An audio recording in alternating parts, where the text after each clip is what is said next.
Halo teman pemilih, bertemu kembali dengan saya Fajar Randi Yogananda dalam acara podcast Suara Si Kalong. Podcast yang memberikan informasi terkini seputar perkembangan demokrasi khususnya di kota kita tercinta, Kota Batik, Kota Pekalongan. Nah, teman pemilih, bicara soal demokrasi, kita tidak bisa lepas dari peran sebuah universitas. Kenapa? Karena di universitas sudah berlangsung proses pembelajaran tentang apa itu demokrasi. Contoh sederhananya adalah pemilihan ketua Badan Eksekutif Mahasiswa. Nah, untuk tahu lebih lanjut bagaimana sih proses pembelajaran demokrasi di sebuah universitas, podcast Suara Si Kalong sudah kedatangan narasumber yang keren banget, saya jamin ya. Narasumbernya dari mana? Dari sebuah universitas yang punya slogan transformatif kreatif. Nah, pasti penasaran kan teman pemilih? Nah, biar nggak penasaran, nanti biar narasumber ini memperkenalkan langsung apa sih kampus yang disebut atau yang punya tagline transformatif kreatif. Nah, di depan kita sudah ada datang nih sebuah narasumber yang pasti luar biasa. Ya, selamat siang Pak. Siang Mas Fajar. Ya. Ini kalau saya udah tahu siapa narasumbernya, tapi teman pemilih ini mungkin sudah ada yang tahu dan mungkin ada yang belum tahu. Nah, biar makin tahu Pak, mungkin bisa perkenalkan dulu Pak. Selamat siang Sobat Pemilih. Saya Fajrul Sidki, Wakil Rektor Bidang Kemahasiswaan. Terima kasih ini telah diundang oleh KPU Kota Pekalongan. Tentunya dalam rangka untuk saling berbagi informasi tentang bagaimana sih cara untuk menyehatkan demokrasi kita biar lebih oke, biar lebih sehat, menghasilkan produk politik yang pastinya lebih jos ketimbang hanya sekedar memilih saja. Universitas Pekalongan insya Allah berkomitmen untuk selalu mendukung program-program kepemiluan, khususnya untuk memberikan edukasi kepada masyarakat. Itu Mas Fajar, kira-kira kami terus berusaha ya, punya program juga untuk mahasiswa agar mereka benar-benar bisa mengasah intelektualitasnya, agar yang menjadi pilihan mereka nantinya adalah benar-benar murni berasal dari idealisme mereka. Gitu. Oke, jadi itu ya teman pemilih, perkenalan singkat tentang siapa sih narasumber kita hari ini. Ini jabatannya juga cukup mentereng nih, Wakil Rektor 3, betul Pak ya? Iya. Ini anaknya dipanggil apa nih? Pak Wakil, Pak Fajru, Pak Sidki, Fajru aja. Pak Fajru aja ya. Iya Pak. Jadi kita kan diibaratkan tetangga Pak ya, karena bersebelahan ya. Betul. Tapi mungkin bisa diceritakan sih Pak, mungkin sejarah singkat Unikal ini bagaimana sih Pak? Dulu itu Unikal itu awal kali bernama Stekal atau Sekolah Tinggi Ekonomi Pekalongan. Itu berdiri tahun 1981. Siapa yang mendirikan? Yang mendirikan adalah OPEC. OPEC itu orang Pekalongan, dan orang Pekalongan itu waktu itu disponsori oleh namanya Bapak Ali Said. Ya kan? Pak Ali Said itu bukan asli Pekalongan, tetapi sempat sekolah di SMP Negeri Pekalongan. Beliau adalah mantan auditor militer, ya, auditor militer. Kemudian menjadi Jaksa Agung dan kemudian pernah menjadi Menteri Kehakiman tahun 1981. Nama yayasan kami adalah Yayasan Samarthya Mahotsaha Paramadharma, yang artinya adalah terjemah bebasnya itu sebuah pengabdian tanpa pamrih, ya kan? Artinya apa yang kita lakukan itu adalah murni harus kembali ke masyarakat. Kalau Pak Ali Said bilang itu adalah kalau menjadi perguruan tinggi itu adalah tidak boleh hanya menjadi menara api yang hanya bisa dilihat tapi tidak bisa disentuh, tapi juga jangan menjadi menara air saja, tapi semuanya harus bisa saling memberikan kesejukan. Nah, termasuk ini nih berkaitan dengan program-program KPU, program-program kepemiluan yang dekat sebenarnya dengan ilmu hukum itu menjadi soul ataupun bagian dari program yang harus kami sukseskan juga. Jadi Unikal ini mengalami sejarah yang cukup panjang, gitu ya. Jadi dimulai dari menjadi sekolah tinggi, terus kemudian tahun 1982 itu menjadi universitas, ya kan, menjadi universitas. Fakultas pertama kami adalah Fakultas Ekonomi, Fakultas Hukum, dan Fakultas Perikanan. Jadi harus ada dua fakultas, ada fakultas yang humaniora dan ada fakultas yang eksak untuk syaratnya. Dan yang memberikan izin waktu itu adalah orang Pekalongan asli yang menjadi direktur Gutiswa, perguruan tinggi swasta, namanya Profesor Sukisno Hadikumoro, dan itu menjadi nama perpustakaan kami. Itu asli Pekalongan itu sih. Jadi sekarang kita udah memiliki sebanyak 20 program studi dengan mahasiswa, itu ada 6.100 sekian yang berasal dari Kota Pekalongan pastinya ya, dan sekitarnya. Ada Kabupaten Pekalongan, dari Batang, dari Pemalang. Intinya di Pantura bagian utara itu dominasi kami di situ. Di samping kami juga memiliki mahasiswa dari luar negeri, ya kan, dari Brunei Darussalam, dari Timur Leste ada, terus dari Filipina itu ada. Jadi skema mahasiswa kami juga cukup variatif. Alhamdulillah di tahun 2025 kami juga memperoleh akreditasi unggul ya. Jadi akreditasi unggul itu di Jawa Tengah ada 18 perguruan tinggi, ya kan, negeri dan swasta, salah satunya adalah kami, ya kan. Itu sih kira-kira selayang pandang ataupun perkenalan berkaitan dengan Universitas Pekalongan. Ya, jadi teman pemilih ternyata cukup panjang ya sejarah sebuah kampus yang bernama Universitas Pekalongan, dari mulai merintis sampai dengan sekarang sudah mendapat akreditasi unggul. Dan karena saya tetangga, saya juga menyaksikan nih proses perkembangannya yang memang cukup luar biasa. Nah, teman pemilih tadi di awal saya menyampaikan bahwa Pak Fajru ini juga menjabat sebagai Wakil Rektor 3. Nah, mungkin bisa diceritakan Pak, Wakil Rektor 3 itu tugasnya ngapain sih Pak? Oh, kalau tugas sih mungkin lebih banyak ke bidang kemahasiswaannya. Jadi artinya bidang kemahasiswaan itu meliputi dari input, proses, outputnya. Jadi ini perlu perkenalan nih program kita. Program kita adalah pertama kita merekrut mahasiswa. Jadi kalau mahasiswa baru itu adalah domainnya di bidang kemahasiswaan, kita diberikan tanggung jawab untuk merekrut talenta-talenta yang bagus, ya kan. Jadi talenta yang bagus secara akademik ataupun yang bagus secara non akademik, kan. Nah, baru kemudian kami juga membina mahasiswa unikal secara umum, ya kan, secara umum dalam artian semuanya berhak mendapatkan layanan yang sama berkaitan dengan peningkatan soft skill mereka, peningkatan dari kemampuan kapabilitas mereka baik akademik maupun non akademik, ya kan. Khususnya juga untuk mahasiswa yang aktif di dalam ekstrakurikuler, yakin ada BEM ataupun ormawa lainnya yang itu bisa menjadi wahana atau sarana pastinya untuk mereka lebih bisa teredukasi bagaimana cara untuk berorganisasi yang sehat. Dan sama juga mungkin dengan ibaratnya kita miniatur negara lah kalau dalam mahasiswa itu.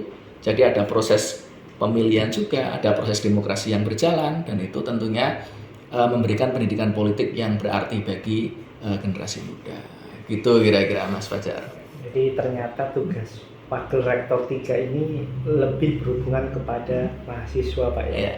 Berhubungan mahasiswa, di mana mahasiswa itu belajar demokrasi. Demokrasi itu adalah prinsip yang dianut juga oleh negara kita, dan di kampus itu benar Pak, sepakat disebut dengan miniatur negara. Nah, bicara soal negara, bicara soal demokrasi, kalau menurut Bapak ini demokrasi itu apa sih Pak? Demokrasi ya, wah ini kalau kayak gini kayak tanya sama dosen ini. Padahal kita yang harus belajar juga. Gak apa-apa, kan Bapak dosen juga kan. Jadi gimana ya? Kalau demokrasi ini lebih pada itu sih. Kalau kita cari makna secara normatif kan dari kata demos kratos kan ya kan. Demos dan kratos yaitu adalah pengambilan suara rakyat dalam rangka menentukan keputusan bersama. Tapi yang paling penting adalah dalam demokrasi itu ada sebuah proses politik ya, dan proses politik itu harus dilakukan secara cerdas oleh para pemilih. Karena idealismenya seorang pemilih itu adalah harus berpikir kalau kita memilih itu adalah tujuannya agar penguasa bisa mendistribusikan keadilan secara merata. Tapi kalau misalnya keadilan itu tidak terdistribusikan dengan baik, maka artinya proses politik yang berjalan adalah ada celahnya. Makanya sangat penting bagi para pemilih khususnya itu adalah untuk memperhatikan baik-baik dan secara seksama apa yang dijanjikan, apa yang menjadi visi dari yang dipilih. Ini kami lakukan juga di perguruan tinggi, ya, kami lakukan di Unikal, ya. Kalau mau memilih calon presiden mahasiswa misalnya, kalau mau memilih calon ketua tertentu, itu harus dilihat yang dipilih itu menjanjikan apa, punya visi apa.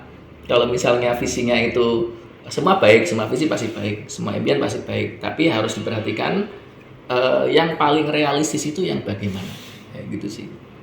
Kalau proses demokrasinya di jajaran mahasiswa itu sudah berjalan belum, Pak?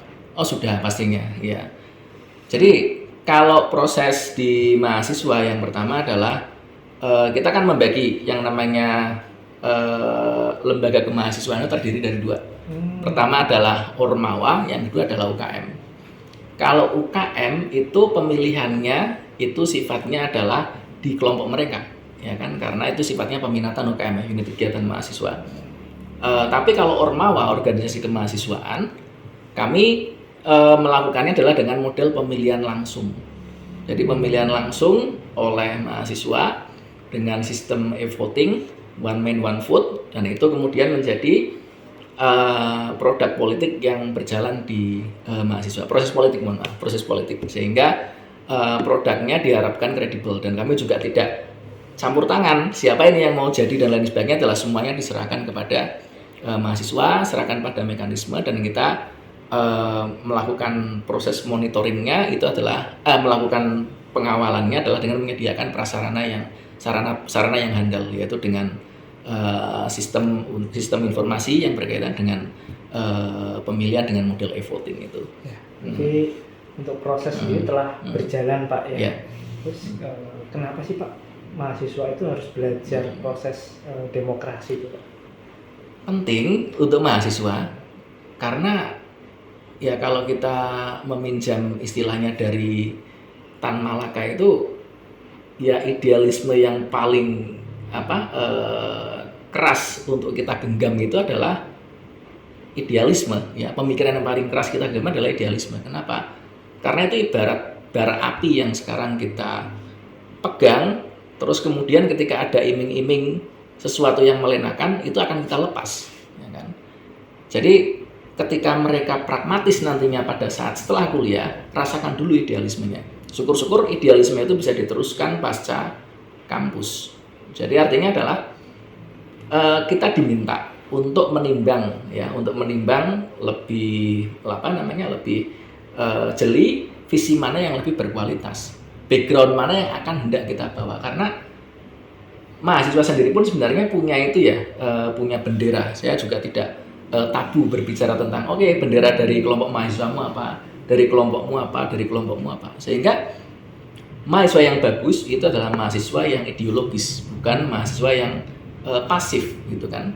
Makanya kita berupaya agar di dalam gerakan mahasiswa itu ada konflik ideologis yang sehat, ya. Jadi konflik ideologis yang sehat itu adalah kita benar-benar perang pemikiran, bukan perang program, ya kan, karena perang program itu kan sifatnya lebih operasional ketimbang perang pemikiran yang bersifat konseptual. Nah, sekarang kalau di mahasiswa pada umumnya itu cenderung berpikirnya adalah saya datang, saya kuliah, IPK-nya 3, sekian, lulus, bekerja, ya kan? Itu kan dominasi dari mahasiswa sekarang seperti itu, karena memang tuntutannya kayak gitu.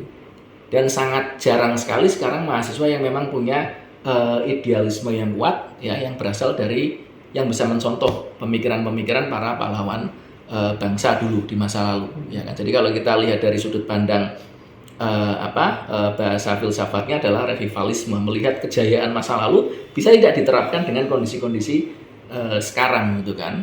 Nah, sekarang pahlawannya semakin bertambah ini, ya kan. Kemarin ada pahlawan yang baru, ya kan. Contohnya kayak orang tertentu punya idola tertentu, misalnya siapa? Gus Dur sekarang adalah pahlawan, dianggap oleh Pak SBY itu adalah pahlawan multikulturalisme.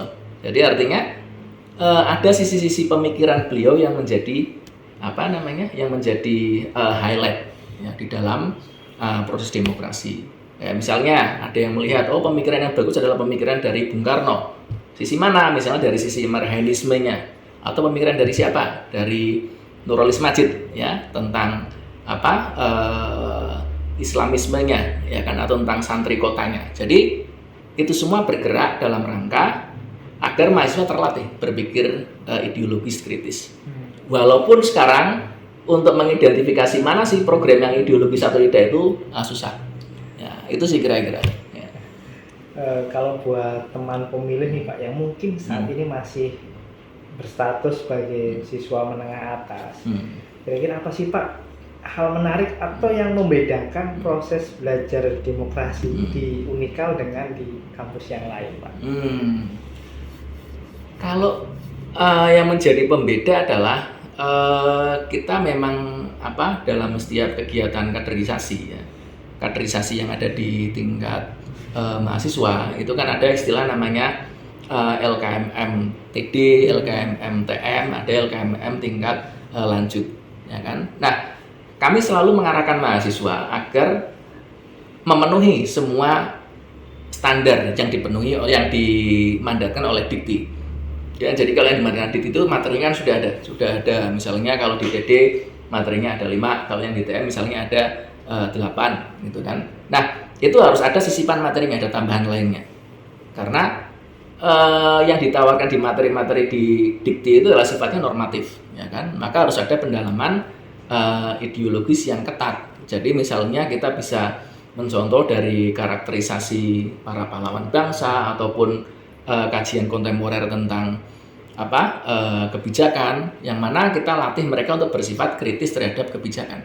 Sehingga ketika menjadi pemilih, ya kan, ketika mereka menjadi pemilih nantinya, pemilih real, ya, itu benar-benar melihat visinya, tidak hanya melihat sosok, tidak hanya melihat partai, tapi melihat benar-benar visi dari yang diusungnya.